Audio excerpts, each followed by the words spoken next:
Anda kembali menyaksikan kabar utama pemirsa. Sekelompok pelajar sekolah menengah kejuruan melakukan aksi penyiraman air keras ke pelajar lain yang tengah melintas di Jalan Sungai Bambu, Tanjung Priok, Jakarta Utara. Aksi ini terekam kamera CCTV.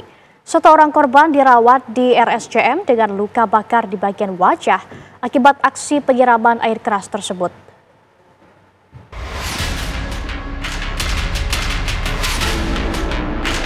Inilah rekaman CCTV detik-detik sekelompok pelajar yang tengah berkonvoi melakukan aksi penyiraman terhadap pelajar lainnya yang juga sedang melintas di Jalan Sungai Bambu, Tanjung Priok, Jakarta Utara pada Jumat siang lalu.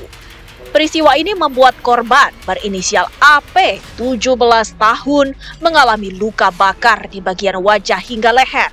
Akibat luka serius yang diderita, korban dilarikan ke Rumah Sakit Cipto Mangunkusumo, Jakarta Pusat untuk mendapatkan perawatan. Atas peristiwa ini, polisi telah menangkap para pelajar termasuk sang eksekutor penyiraman berinisial AR. Dari hasil pemeriksaan, air keras yang digunakan untuk menyiram korban memang sengaja telah dipersiapkan oleh para pelaku yang berencana melakukan tawuran dan mencari pelajar sebagai target serangan secara acak.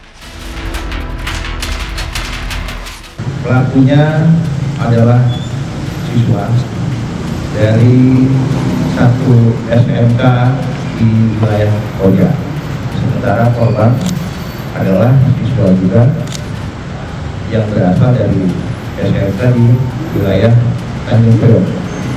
Kronologisnya yaitu sebelum terjadi penyiraman, kelompok dari SMK di Koja ini sengaja berkeliling sekitar 10 orang untuk mencari lawan untuk melakukan tawuran.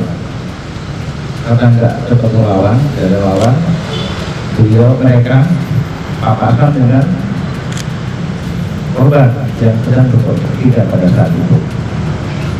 Spontan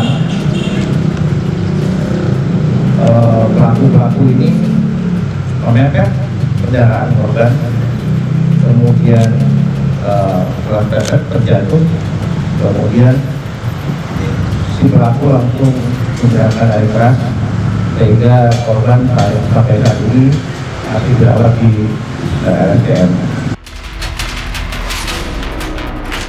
Lantaran masih di bawah umur, pemeriksaan mendapatkan pendampingan dari unit PPA Polres Jakarta Utara dan sementara untuk penahanan dilakukan di Balai Pemasyarakatan atau Bapas.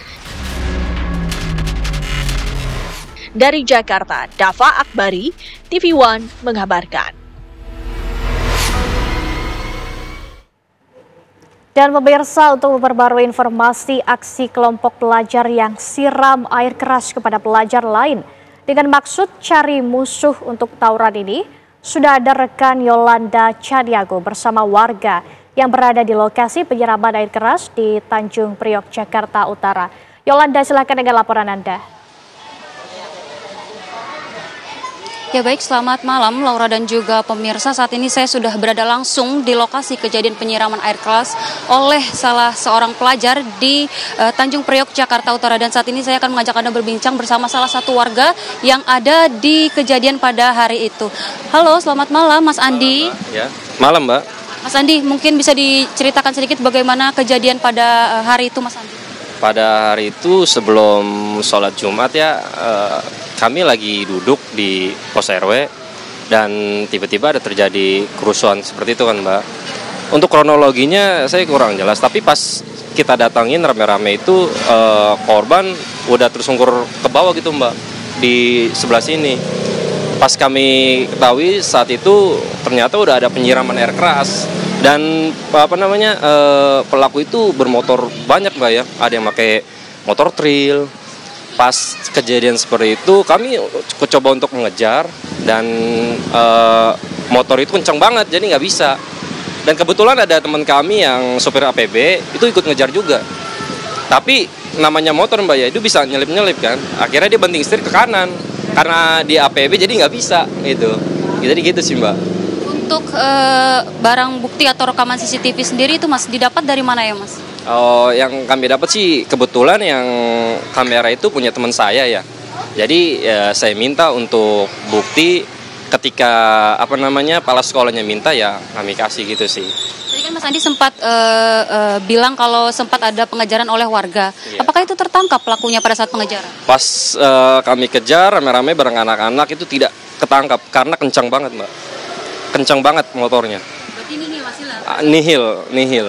Untuk korbannya sendiri Mas Andi, apakah memang orang sini atau sedang beraktivitas yang lain? Kalau korbannya sendiri sih 100% bukan orang sini, karena yang kami dengar dia orang Warakas ya, kalau nggak salah ya. Untuk aktivitas sih ya betul, dia kayak ada sedang eskul dari sekolahan sih Mbak. Pada saat kejadian penyiraman tersebut kan warga ada beberapa yang mengejar begitu ya Mas Andi ya. Terus bagaimana dengan keadaan korban di sini Mas? Dengan keadaan korban duduk saja gitu Mbak. Tapi yang kami salut korban itu diam dan tidak nangis gitu Mbak. Tidak ada reaksi apa-apa dari korban? Tidak ada sih, mungkin ya saya nggak tahu ya orang jelas, mungkin kayak ngerasa kepanasan atau kesakitan juga sih mungkin ya. Untuk korban sendiri Mas, ini kira-kira dilarikan ke rumah sakit mana atau ditangani terlebih dahulu di sini? Untuk soal itu kami warga untuk menanganikan dulu sih Mbak. Terus pas setelah itu dibawa kalau nggak salah sama pihak keluarganya ya, langsung dibawa sih ke rumah sakit. Tadi kejadiannya kurang lebih sekitar pukul 12 ya Mas Andi ya. Bukannya itu sedang jam-jam ramai Mas Andi. Apakah ada warga yang menolong begitu? Untuk itu banyak sih warga yang menolong Mbak, termasuk kayak di warung situ juga nolong. Teman saya juga motornya kena kesiram juga sih. Kesiram juga. Kondisi motornya bodinya dia kayak ada luka bakar begitu sama air keras Mbak ya. Jadi kayak ada cacat begitu sih. Mas Andi sempat melihat nggak sih bagaimana keadaan korban dan bagian apa saja tuh yang terkena air keras? Kalau bagian yang kena ya Mbak, yang saya tahu ya itu kayak di area mata sama di leher sih Mbak. Iya. Pada saat itu kebakar kah lukanya? Reaksinya sih pas setelah itu kayak masih memar merah begitu Mbak, belum kayak terjadi langsung kayak iritasi begitu, kayak belum sih. Terima kasih ya Mas Andi. Demikian Laura penjelasan dari salah satu warga yang memang berada langsung pada saat kejadian penyiraman air keras tersebut, di mana hal itu terjadi pada pukul 12 siang hari oleh beberapa siswa di daerah Tanjung Priok, Jakarta Utara maksud kami. Sementara demikian Laura kembali ke studio. Baik, Yolanda Caniago mengabarkan langsung dari Tanjung Priok, Jakarta Utara. Terima kasih atas informasi Anda. Selamat bertugas kembali.